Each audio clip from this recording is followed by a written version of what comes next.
that which was from the beginning, which we've heard, which we've seen with our eyes, which we have looked upon, and our hands have handled of the word of life. Word Out, a young people's church of the Men of Issachar Vision Incorporated, brings you God's word. Be blessed as you listen. Okay, the God of all possibilities.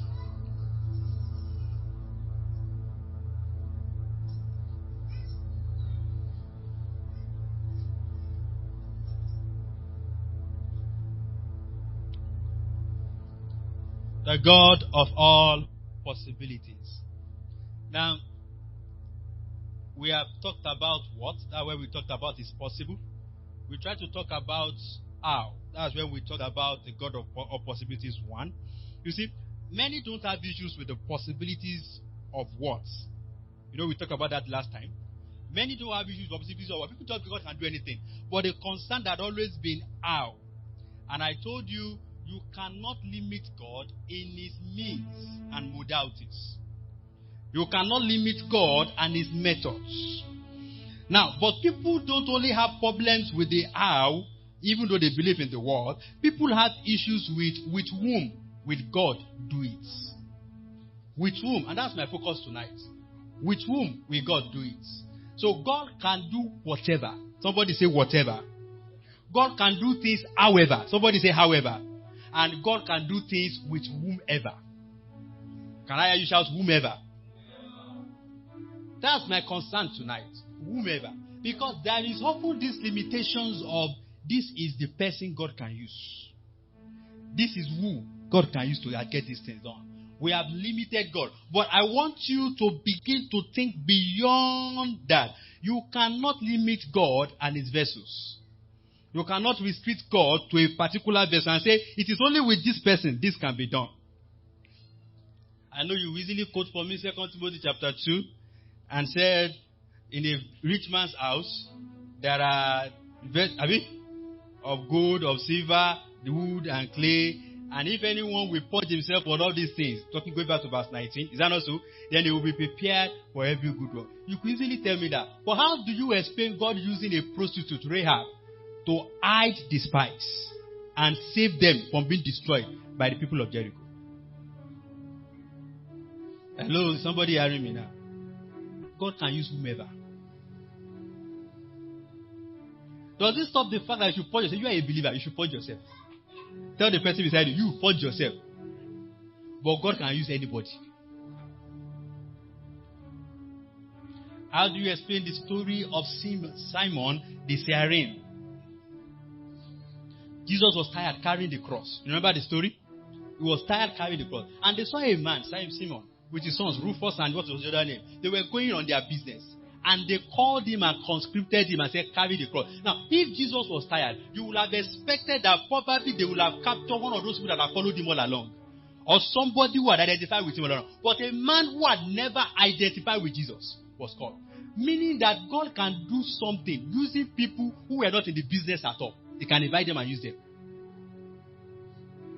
So don't think every matter will be like the way when Peter stood before the apostles and said, one of us has fallen. Let us look for another one that will take his bishopric. So let us start and choose one who has been with us from the beginning. Every matter is not about who has been with us. God can go outside the train and bring somebody to use. And that was the conversion process of that man. As much as possible, I want to see if I can run through 6 examples that God used whomever. So when we are saying the God of all possibilities, I don't want you to include all as just what alone. Look at how. And don't stop at the how. Consider the whom. Number 1, 1 Samuel chapter 30. Verses 11 to 15. From verse 1, in Ziklag, the Amalekites came while David and co were not around. And they packed all their things, packed all their people, including David's 2 wives.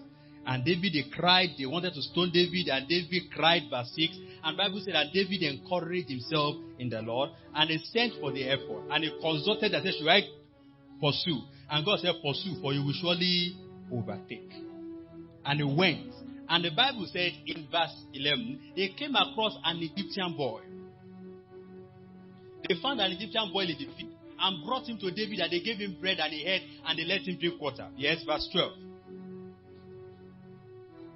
And they gave him a piece of cake of figs and 2 clusters of raisin. So when he had eaten, his friends came back to him, for he had eaten no bread, nor drink water for 3 days and 3 nights. 13, the interrogation began.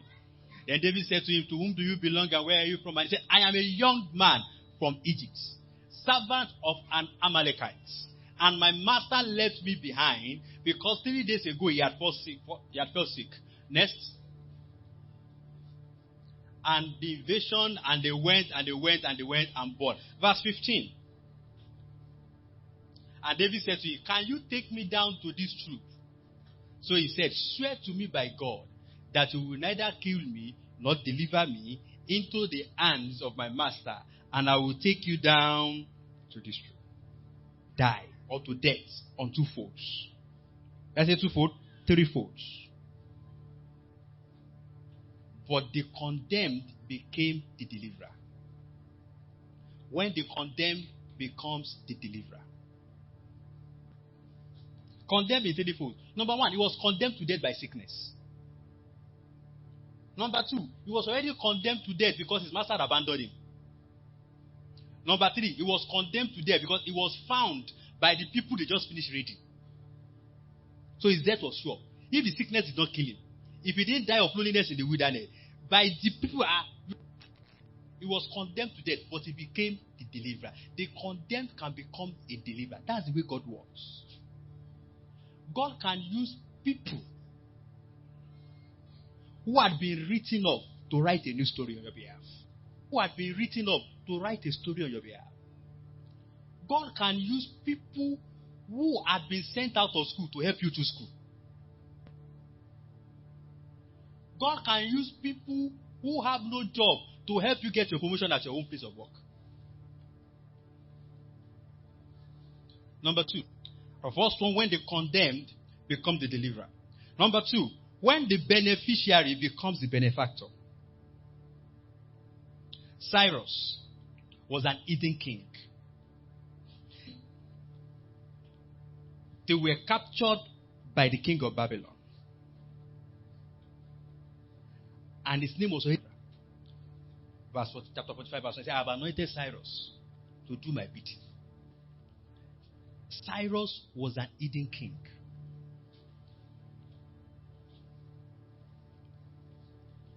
Nebuchadnezzar took the Israelites captive. He took Judea captive. Do you remember the story? Their properties, all their worship instruments, all their treasure, made them his slaves. They were paying tribute to him. So he established a system fueled by the captured Judeans. Do you get the story? And the next person came, Belshazzar, the son. Is that not so? But he continued this system. But then came another king called Cyrus. He was supposed to benefit from the system and perpetuate it. The truth, he decided to change the system. Ezra chapter 1, from verse 1. And the Spirit of the Lord stirred up Cyrus the king in his first year as a king. And the word of the Lord from Jeremiah was to be fulfilled. And he put it in writing, saying too, that all the kingdoms of the heart, the Lord God of heaven has given to me. He has commanded me to build a house at Jerusalem, which is in Judea. What his own predecessors brought to ruins, he was determined to go and build it. To change the system.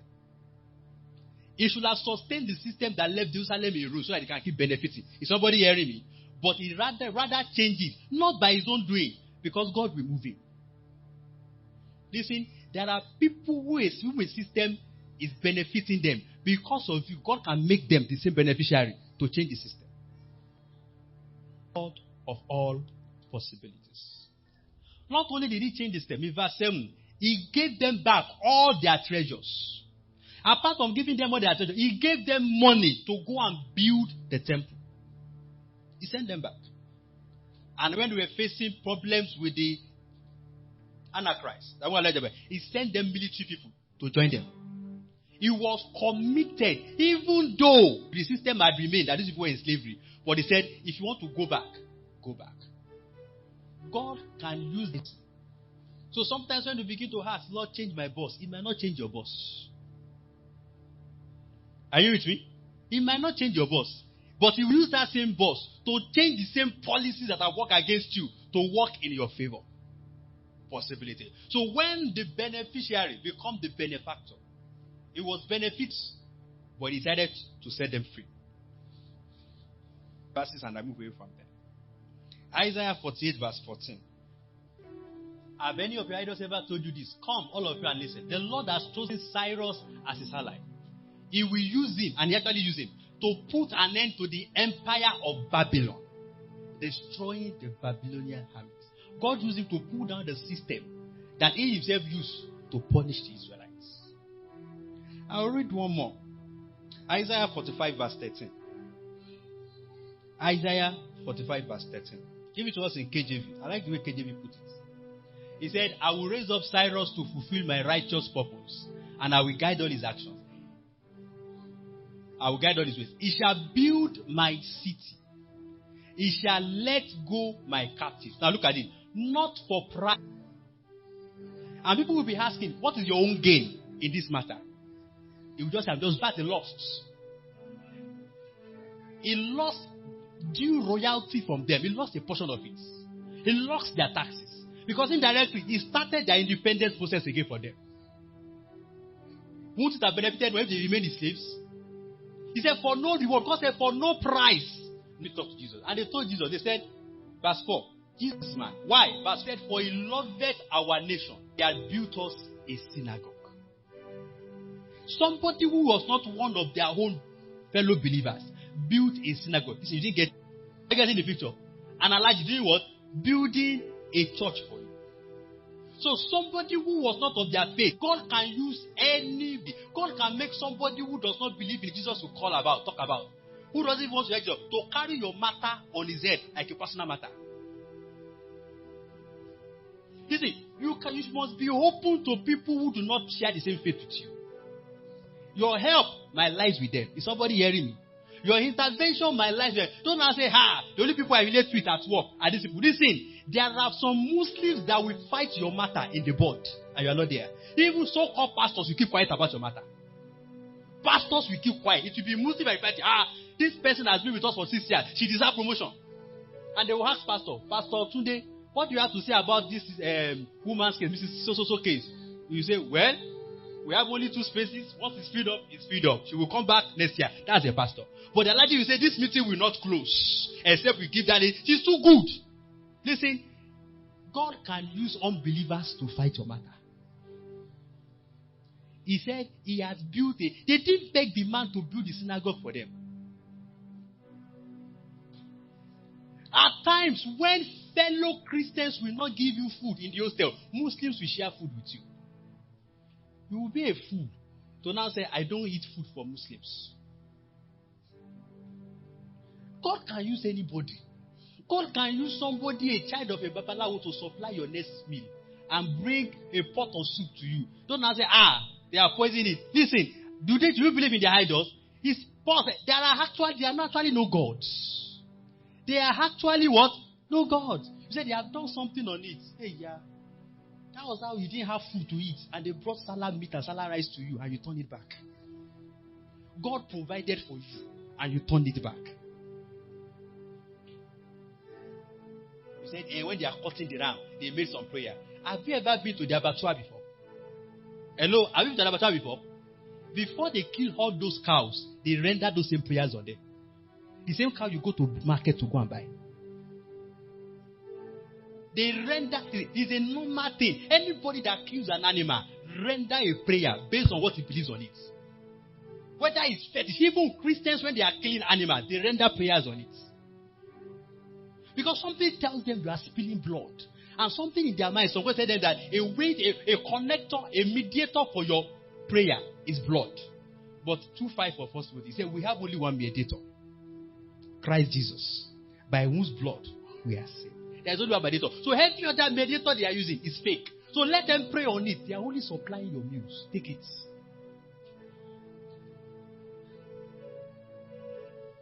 God can use people of other faith to fight for you, to defend you. God can cause them to spend their last kobo on you. Like this man. Give me this in the J.B. Phillips translation. J.B. Phillips said, he built a synagogue for us at his own expense. He used his own money. That man didn't ask them to contribute money. He didn't get money from the government. He used his own money to build a synagogue for them. For a religion he doesn't believe and he will not attend their service. He used his own money at his own expense. See, there are people who will spend for you and they are not your faith. Listen, you must be open-minded that God can use people who don't believe in your Jesus. Let them be Hindus, let them be Buddhists, let them be anything. God can use them for you.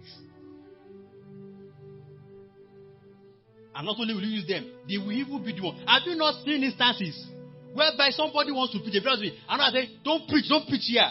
And then people who are not even Christian, they will say, let him say his own, let everybody say their own. They are not Christians. So. You see guys, ordinary seeing them, you know that this one, they have never been to the church walls. You see their dressing, you see, they open their mouth like this, everything is smelly. And they say, listen, pastor, preach, anybody that wants to disturb you will disturb him. They are the one defending you. When you are doing your own any money cry on the street, and some people will harass you, sometimes you see some street guys come to defend you. They don't believe what you are preaching, but they are there to defend you. God can use anybody. And they are the one God will use, because a fellow believer cannot defend you against a thug. You didn't hear me. A believer is too gentle, he cannot fight a thug, he can't defend you. He will only be telling you, brother, Jesus said when they slap you on one side, turn the left. They have slapped you, brother. Sorry. Let's go. You know Akindeko? You saw that mosque. There were days we didn't fight. There were fights between them, us. A very major hostel was beside their mosque. And those mosques, they will come at time, they will start beating people who are preaching early morning cry. They will start beating them up. We had several times, it was people who do not believe, they don't belong to any religion, they don't belong anywhere, that went to the mosque, went to rescue our brother, scattered everywhere in the mosque and brought him out, and brought fire, and said, if you touch anyone again, we will set your mosque ablaze. But we cannot do that. That is the way God works. There are some fights you cannot fight. God will raise people who can fight that kind of fight, even though they don't believe in you. Listen, when you are going on evangelism in a dangerous zone, one of the things God will do for you, He will raise people and meet them who are going to be watching you from a distance, watching as if anybody will harass you. And so they say, hey, leave that lady. Nobody should touch that lady. It's our home. When the chairman of the talk is telling the talk not to touch, who can touch you? And you are saying God cannot use anybody. He's a God of all possibilities.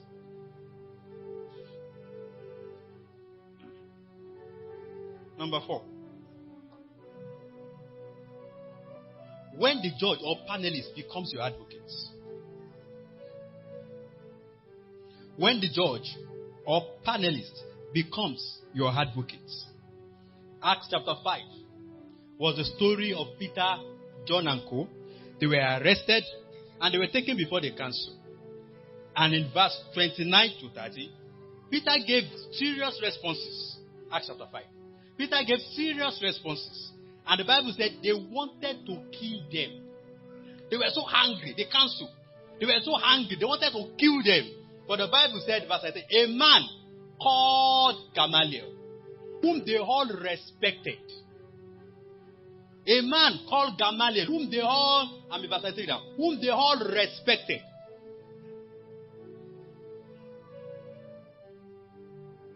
Stood up and said, excuse these guys away for now. And then he counseled them. He said, don't kill these guys. And the Bible said in verse 39, they listened to the man. One of those people who was supposed to try them was the one who defended their matter. It has happened to me before. I was doing project defense. And when they started attacking me, and I was short of words, I missed them, raised saviors who began to fight on my behalf. And I stopped doing the defense. And lecturers were doing the defense on my behalf. And lecturers were asking lecturers questions. And me, I was just watching. And lecturers were answering lecturers. And when it was becoming a hot debate, one person who had an authority just said, hey, let Ohad go. He has done well. And all the antagonists said, yes, sir. Listen, amidst those people who are rebellious, God can raise somebody to speak for you. They are there to fire you. You go for an interview. God can raise somebody and meet them. You don't need to know them. One good thing about Gamaliel's interview, it was unsolicited effort. They didn't solicit for it. Peter and John did not ask him, "Oh God, help us." No, they were trying to defend themselves. We are only preaching and nobody can stop us from preaching. We rather obey God than obey men. You know, we are doing both ways. But when they wanted to kill them, Gamaliel spoke up. I pray for you. Where it matters, the people that matters will speak on your behalf. You know, that guy is not qualified. He's not the kind of person you are looking for this job. Look at him. Look at the way he was even asking questions. Ordinary this he cannot answer. There's somebody who we respect stand up and say, "Let's give that guy the job." And all of them will just go there and say, "Ogati Soro." You know those kind of people, they speak, you just say what? Ogati shaking you. Ogati Soro. Every contrary opinion disappears. God can use whomever. He is the God of all possibility. Tap somebody beside and say, God can use whomever. Even amidst your judge, amidst your. See, you just remember those days. You know those stories of Dave, GT, and Co. We asked us, come with the school. And my older brother, they were looking for me, so it was my elder brother that they put in the panel. And they agreed my elder brother for over 5 hours, interrogating him at the panel. And after asking, I said, they got to a point. My brother kept saying, "I didn't do that. I didn't do that. I did that." But my brother said it came to a point that his mental health was disturbed, the way they were interrogating him. That he came to a point he wanted to start saying, "Okay, I did it. So what will happen? You want to expel me? Expel me. Whether I did what you said." But at that moment, he was getting to that place whereby he got to the limit of himself. He said, one of the fellow people interrogating him, just stood up and said, "Let's leave this boy alone." They said, "No." They said, "Let's leave this boy alone. He didn't do it." And that person began to defend him as if he was there that night. "Yes, he didn't do it. I did everything they were accusing my brother for."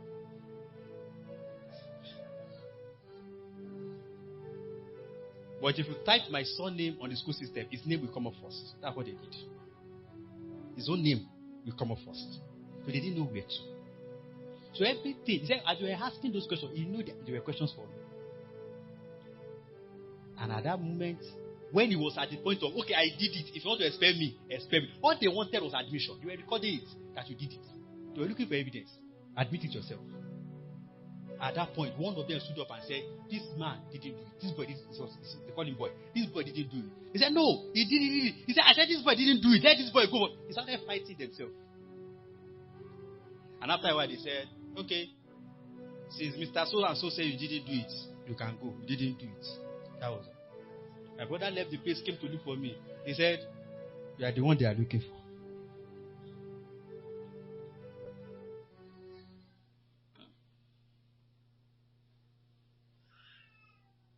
Number 5.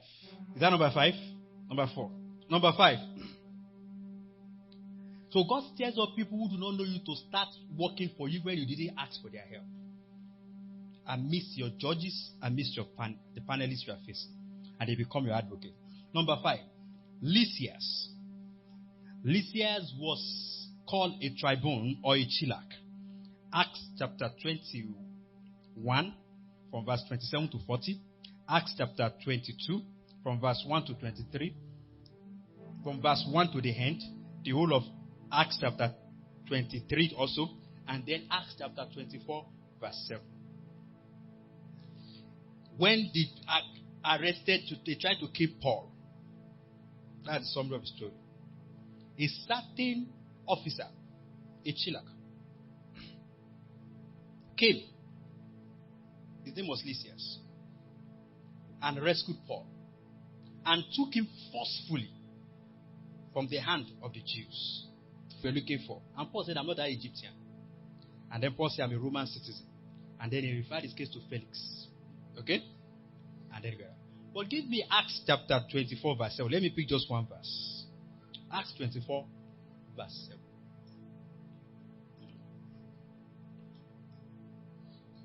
Tertullus, the lawyer to the Jews, was complaining before the governor. He said, "But the chief captain Lysias came upon us, and with great violence took him away out of our hands. The person that rescued Paul was not a believer, but he used force." Are you listening to me? To stop people who want to forcefully kill Paul. Force for force. Fire for fire. He stood on Paul's behalf and rescued him.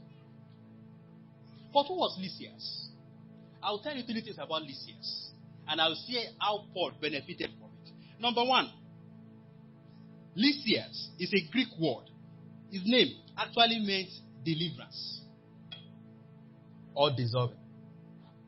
In other words, in the verb form, it means to lose or to dissolve. And that was actually what he did for Paul, whom he didn't know. Is somebody listening to me? He has totally, his term, his calling, that's why they gave him that name, was to deliver, was to lose, was to dissolve every gang up against people. So he came across Paul, whom he didn't know before, and he dissolved the gang up against him.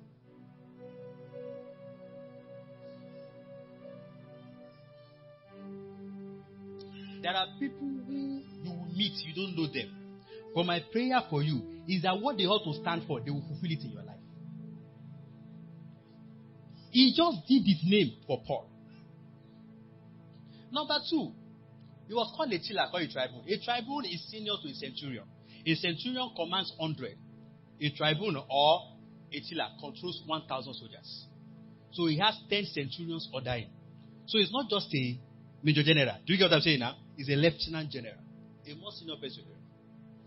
And he put, when they said, we will not eat until we kill Paul. Remember that? The Bible said when he heard about it, he put 200 soldiers to guard Paul. Paul was not a military man, but he had an entourage of 200 people to follow him everywhere. Paul didn't go to beg for military deployments. They put them at his disposal. That is the way God works. God moves the heart of people, of those who have resources that you need at your disposal. Is somebody listening to me? You are the one looking for a lab. God will bring somebody who has a lab and bring him at your disposal, and they will help you.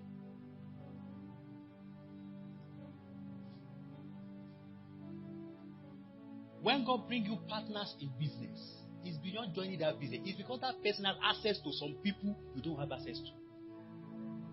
So when God gives you that person, He gives you resources, everything that person controls.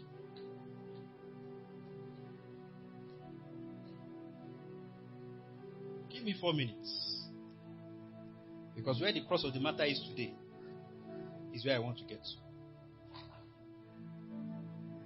God, I've talked to you about when the condemned become the deliverer, when the beneficiary becomes the benefactor, when the unbelievers become the chief propagator of your belief, when the judge or your panelist becomes your advocate, when the arrester becomes your guard. I want to tell you the most important message for you today as I close. When the seemingly LP, the person to be helped, when the person to be helped becomes your helper. You see, one way or the other, our expectation in trusting God for possibilities will omit some people from our mind that they can't be of use. They look like people that need help themselves. In fact, you think I'm not supposed to be helping, so they can't be helping me. So you have cut them off out of your mind. There was a widow of Zarephath, 1 Kings chapter 17, verse 7 to 16. And there was another woman called the Shunammite woman in 2 Kings chapter 4. One was a widow, and he helped a prophet, though he was a widow. The other was a married woman, and he helped the prophet. Is somebody hearing me? So it's not only, sometimes when you are looking for help, sometimes some people have a mindset that a widow cannot be of help. A widow too needs help. Is that not so? But God used a widow. Why am I telling you this? God can use somebody that looks like it, and He can use somebody who doesn't look like it. The Shunammite woman looks like it. She's married. She had an husband. But she also can also use a woman, a widow, no husband, we don't know for how many years, who doesn't look like it. Number 2, God can use a woman who was in lack. She was in lack. Just like He would have used a wealthy woman, like the Shunammite woman. This woman had no bread. She said it herself, verse 12 of chapter 17. He said, I had no bread except this one. She was in lack. But that other one had plenty. She was not lack food. So God can use somebody who looks like it, and God can use somebody who looks like it. Number 3 thing I will bring it from there. God can use somebody who is in need of what you also need. And then the person you beg the person, are you not needed now? And you know, who use it first? And God can use somebody who doesn't need what you are looking for. God can use a foreigner. The widow of Zarephath was a foreigner. She was an alien. She doesn't belong to that circle. We will see that in Luke chapter 4, verse 26. She was a foreigner. She was an indigent. And God can also use an indigent, like a Shunammite woman. Because Shunammite was a village in the tribe of Isaac.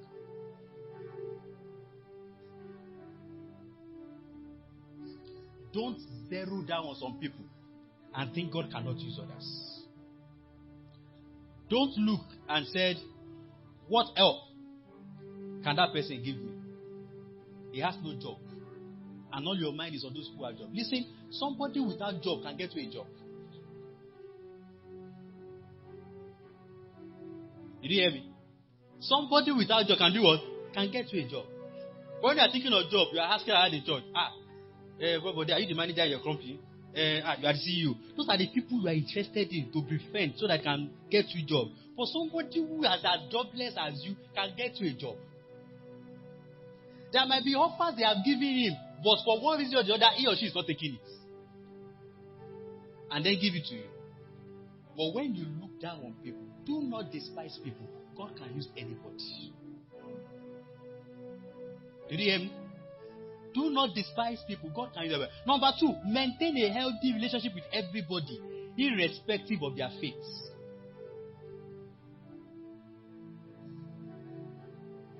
Irrespective of their faith. And to do that, you must be able to balance Galatians chapter 6 verse 10. 6 verse 10 said, do good to all, especially the household of believer. Because of that, many people concentrate 100% on the household of believer. Listen, do good to all. That's what he said. Not only to the household of faith. Don't neglect that person who always antagonizes your religion at your place of work. They might be your neighbor. Don't put them aside and brought them aside. They might be your saving grace that God will use tomorrow.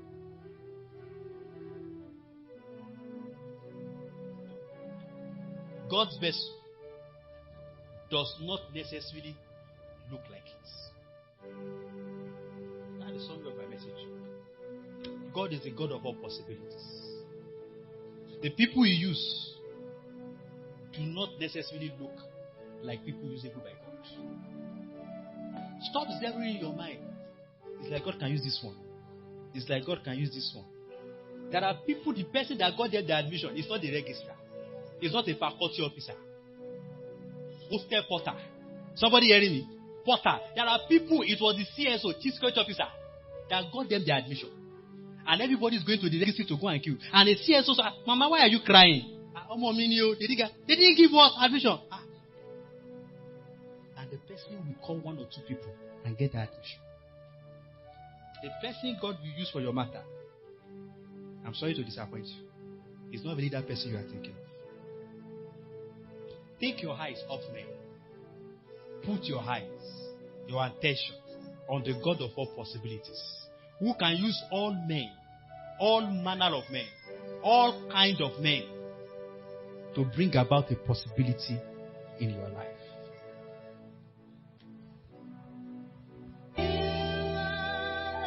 We hope you've been greatly blessed. That which we have seen and heard, declare we unto you, that you also may have fellowship with us. And truly our fellowship is with the Father and with His Son, Jesus Christ. Contact and follow us on all our social media handles at MIV Word House. Stay strong, vigorous, and victorious.